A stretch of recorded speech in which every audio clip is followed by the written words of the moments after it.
Welcome to CCNA in 60 days. We're on day 13. The book's available on Amazon if you want to grab a copy. Cisco CCNA in 60 days, version 4. Could you please subscribe to the channel and hit the bell so you see all the videos, because there's going to be 61 in total if you include the welcome video.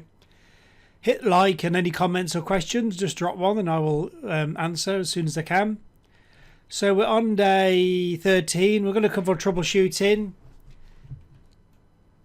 So today, every day read the cram guide, review the day before. I think yesterday was a review day, so you don't have to review the review as such. Watch today's videos, do the online exam. There's some extra stuff on the free page, which I gave you on day 0 and day 1.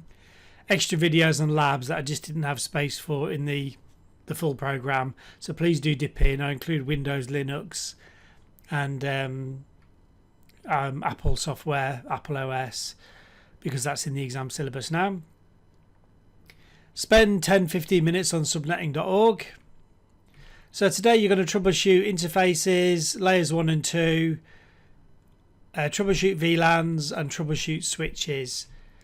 There's a few books that will help you. 101 Labs IP subnetting, IP subnetting from zero to Guru. All the links are in the description. I forgot to put this up before, but if you want some extra lab practice on anything, you've done the lab a few times and you want to do some extra bits, then you can do 101 Labs Cisco CCNA, which is currently on version 4. So that's all I've got to say for today. So enjoy watching the videos. I think you can follow along with some of the commands, although there's no actual labs for today. I'll see you tomorrow.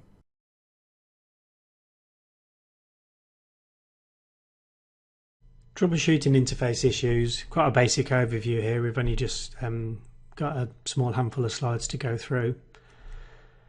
Connection types, you're commonly going to be asked about. Ethernet, obviously, serial, your console connection, and your auxiliary port, which they're pretty rarely used nowadays, to be honest. Console, obviously, for a console connection, you need a rollover cable, sometimes called a flat cable, sometimes called a console cable. But basically, all the wires on one end are reversed. So pin 1 on one side matches pin 8 on the other side, and vice versa. I'm sure you're also familiar with the settings you need to get a console session going with a terminal emulation software like Hyperterminal or PuTTY. But there they are, just well worth knowing. Just there's a standard console cable going into a console port on a router. I mean, just so you bear in mind, I have seen people plug completely the wrong cable into the wrong interface. I've also seen people struggling for ages trying to get the router working when they've plugged the console cable into the auxiliary port. Whatever you can think of that's been done wrong, I've seen it done, especially for the years I was teaching Cisco courses in the UK.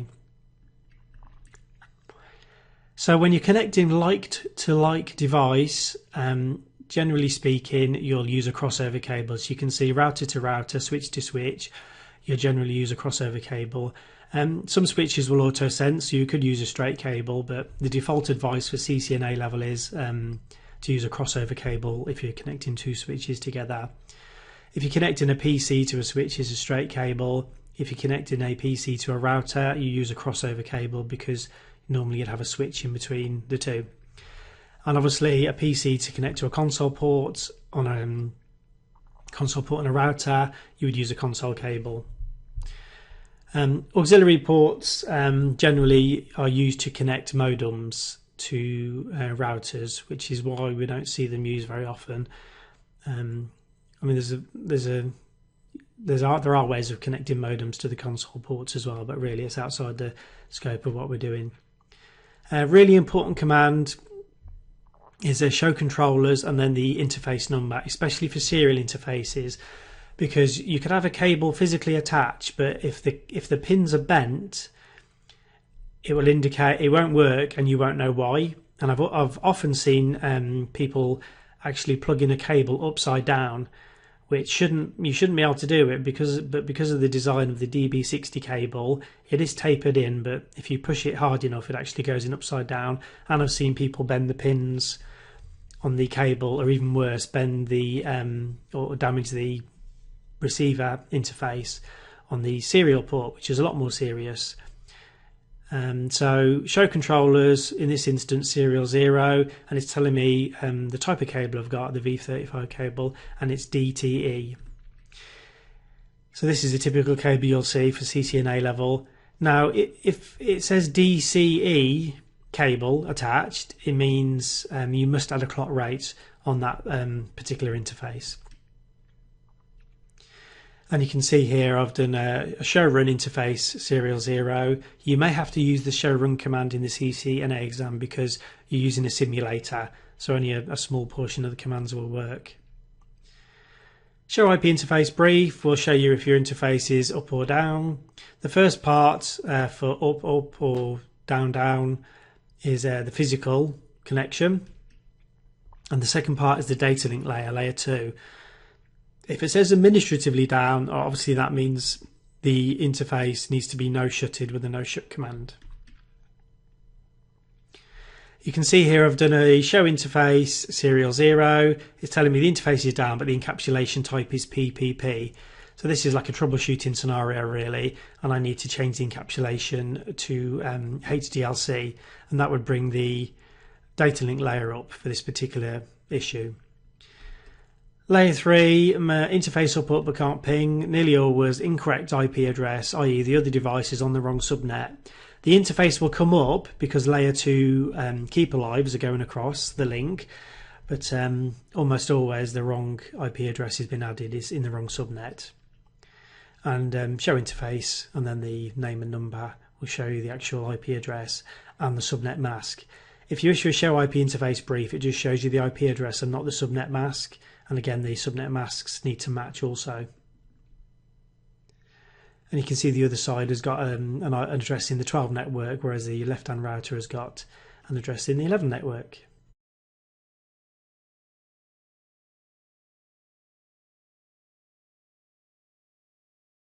Troubleshooting switches at layer 1 and layer 2. So in LAN switches, switches take place in hardware, which is different to the way routers switch traffic. Layer 2 packet switching is what happens for our local area networks. So we're talking about layer 2. Layer 2 addresses, hardware addresses. So obviously the hardware address used for layer 2 is our MAC address. Now the switch LEDs, these can be really useful for troubleshooting if you've actually got physical access to the switch. If you haven't, then it makes things a little bit more difficult. But Cisco have added LEDs to the syllabus. I honestly can't say if they're going to expect you to remember every single colour that's possible in every single mode on the 2960 model switch. I think it'd be a bit unfair, but I'm just going to cover them in brief anyway. But LEDs can serve different functions depending on the model of the switch, the mode you're in. So you need to check the installation guide. This is, I just googled installation guide Cisco 2960, and you can see it's pulled up the installation guide there. Well worth flicking over just to see what's in there, and you may pull out some useful tips there and study guides. It's also got the LED. So this is what an image of the 2960. Image is copyright of Cisco Systems, and it's got 8 different indicators. Depending on the model of switch you have, you may not have all of these LEDs. You may not have power over Ethernet or a redundant power supply. It just depends. But these are the different functions. The system, these are the mode buttons, sorry. So if I press the mode button at the bottom, it would flick through all of these different modes, and then the lights would give you a different meaning, and you'd see different outputs. So system has power, is a system light. Redundant power supply if it's fitted. Status is the port status. Duplex, obviously duplex mode. Port speed can be indicated by LEDs.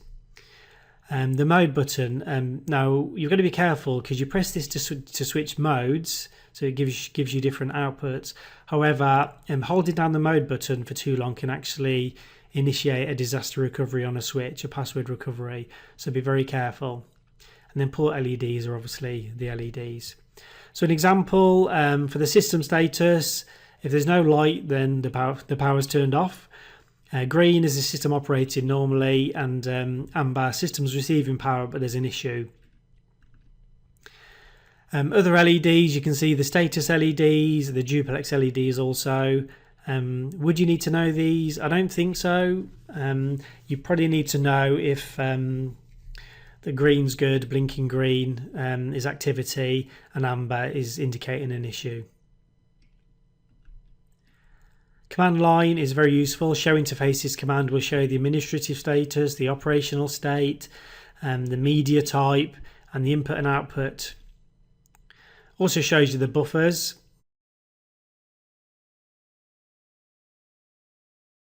And shows you the port input and output packets.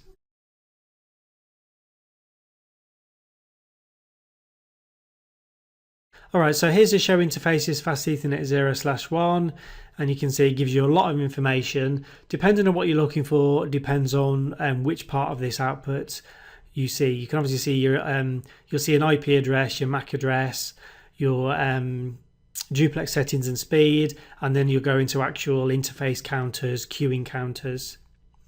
So you can see fast Ethernet here is down, line protocol is down, so the switch is disabled, or that port is disabled. It can also show, instead of disabled, as a not connect if the cable's removed. Or if it's showing not connect and the cable is actually connected, then it obviously indicates some sort of issue on the cable or the port. Again, physical status is your layer 1 down, and the data link status is for your keeper lives is the second part of the output. Speed and duplex settings are shown on that output also. Just so you know, in order to change them on a switch, you just go into the interface configuration and type speed, and then whichever setting you wish to choose. And to change the duplex settings, if you ever want to, it's duplex and then auto half or full.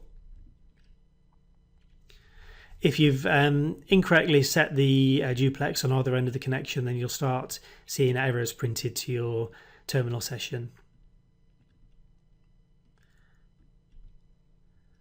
Okay, so Cisco mentioned queues as well. The input queues, the number of frames dropped because the queue size was exceeded. Flushes, low priority packets dropped when the CPU is overloaded. And total output drops are packets dropped due to the output queue being full. Queuing strategy again is shown on the show interfaces command. This is first in, first out, which is the default for this model of switch. I'll let you look at this if you want to pause the video. You just need to be aware of what these, if you see these errors incrementing on your show interface command, you need to know basically what they indicate.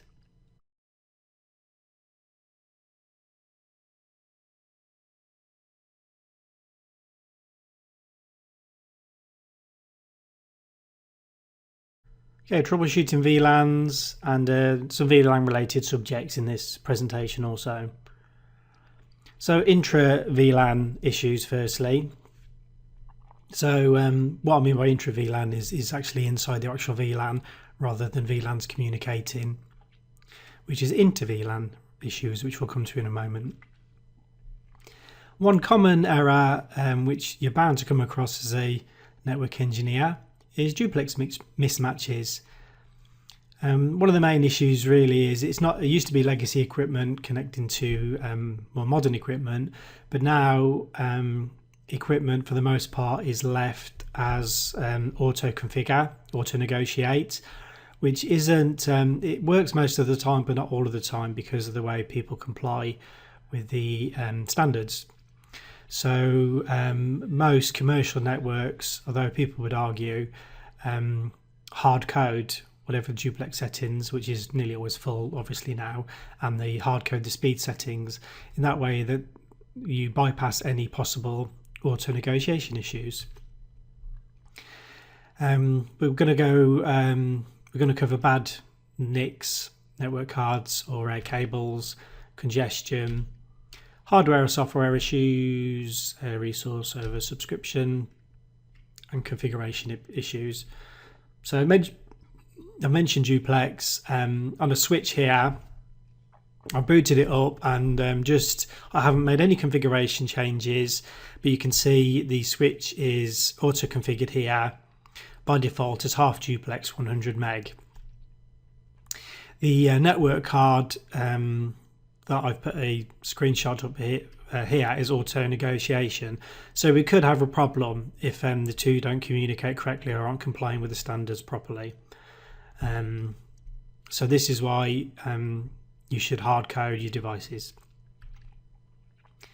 Cable issues, you'll see CRC errors and framing errors also if as one of the indicators you got a possible cable issue. At the end of the day, cables get bent or stretched, or they don't get terminated correctly, or just wear and tear, because there's obviously large amounts of electricity passing on them, so they do have a limited shelf life.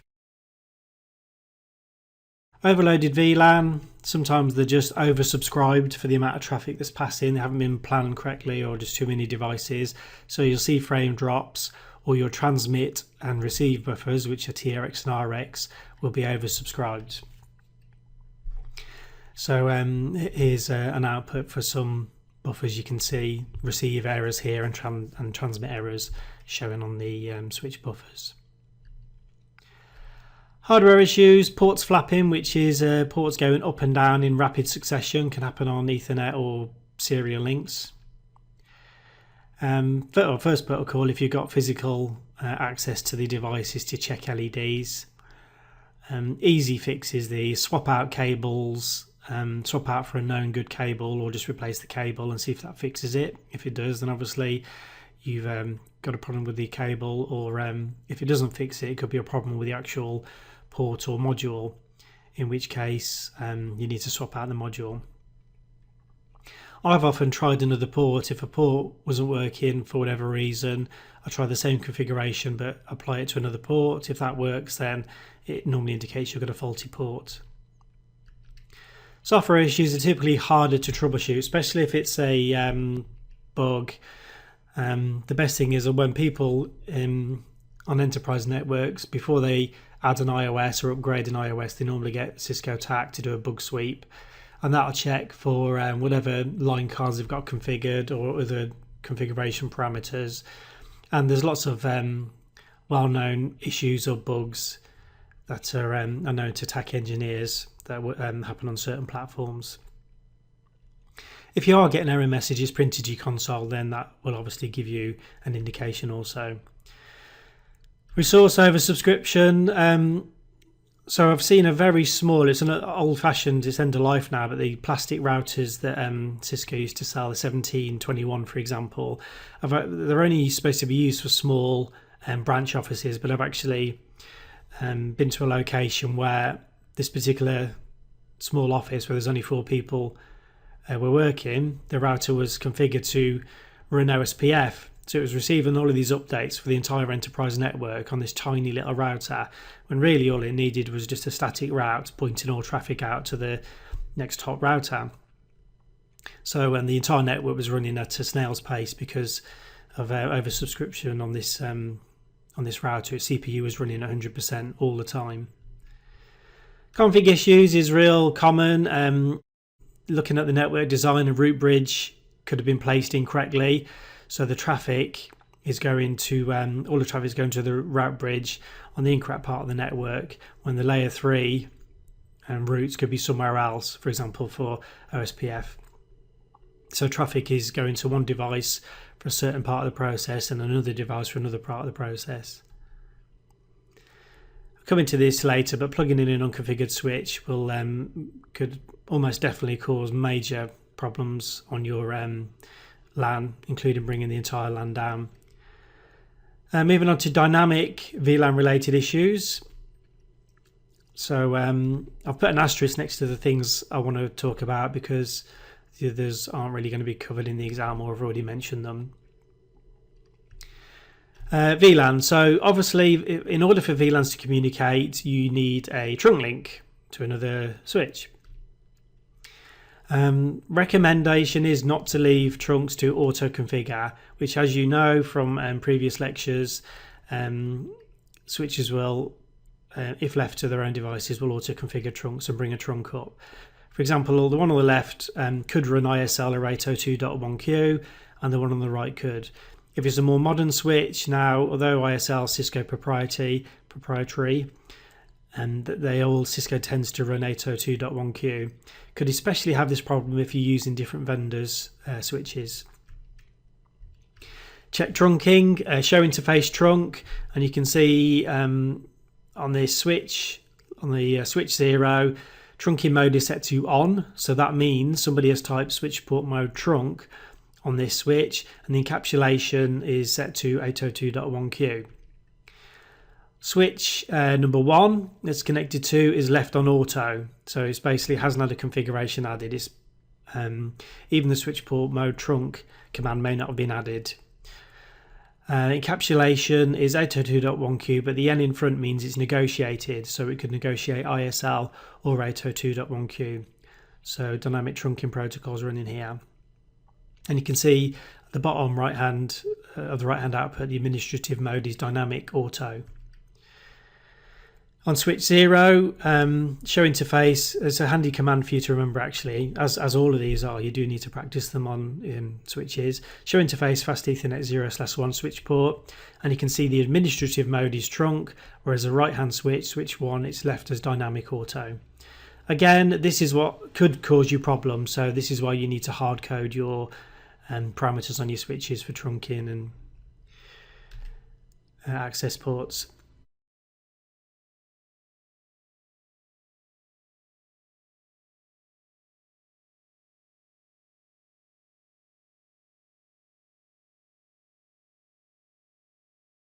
Native VLAN mismatch can cause trunking issues. Spanning tree, which is covered in ICND2, that'll place the port in an inconsistent state, which means it can't pass traffic. I've issued a show interface trunk here, and you can see the native VLAN is left as VLAN 1, which is the standard. Another switch that it's connected to, I've added switch port trunk native VLAN 10, which is a command you need to remember, and it's immediately started printing VLAN mismatches. So as you do labs, especially CCNP level labs, you could well see this error where you've left the wrong native VLAN on another device. So VTP parameters must match. I've done a configuration on switch 0 here, VTP domain Paul, VTP password Cisco, which isn't what's set on another switch it's connected to. And you can see the important part of the fields, VTP version 2, configuration revision is 0. Operator mode is server, and the domain is called Paul. The MD5 digest comes from the name and the password that's configured for the VTP domain. These must all match, otherwise VTP will not work correctly. On the switch on the right, it's just left as a default configuration. The VTP domain is actually left as tshoot there. The password is different as well, and you can see an MD5 digest checksum mismatch. Basically means there's a password error. All right, and then end-to-end intra-VLAN connectivity. So this is VLANs communicating with each other. Physical layer issues is one problem. VTP pruning, which I'll cover. VLAN trunk filtering, which I'll cover. New switches. Network congestion.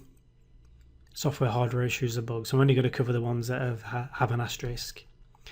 VTP pruning. Basically, I think we've already covered this. It removes VLANs from a switch if there's no ports in that VLAN. The idea is there's no point in sending VLAN information to a particular interface if there's no VLANs connected to that device. Enabled with the command VTP pruning, filtering VLANs. You can see here that VLANs are filtered on this particular device. I've done a show interface, fast Ethernet switch port, and you can see trunking's enabled for VLANs 10 to 20 on this switch. On the left-hand switch, on the left-hand output, I've actually shown you how we achieve this. switch port trunk allowed VLANs. So you can consider this a security measure. The allowed VLANs on this particular trunk are VLANs 10 to 20. And then when I type a show interface trunk command, you can see VLANs allowed on the trunk match 10 to 20. And the number's 10 to 20. Show VLAN command, very important that you know this and are you practiced in using it. It displays all VLAN information for your VLAN domain, VTP domain. And you can see the output tells you which ports are in which VLANs. At the moment on this switch, all ports are in the default VLAN 1. Another command is show VLAN ID and then the VLAN number. And you can see VLAN 10, the name, which I haven't changed, is active, and you can see which ports are in that VLAN. How I achieve that is, which I'm sure you've done already, I've done already in other labs. Interface range, fast Ethernet 2 to 4, switch port mode access, switch port access VLAN 10, which has achieved the above configuration. New switch can cause it's disastrous if it's put on your network without a configuration, because it can make itself the root of the domain. It can wipe off all of the other VLANs on all the other switches if it's got a later configuration revision number, because that means the other switches will believe its configuration more, and it needs configuring before adding.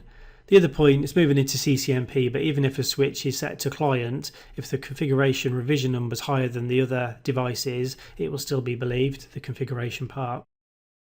So bear that in mind before you add a switch. Especially happens when an old switch is taken out of service and added again, or one that's previously been configured.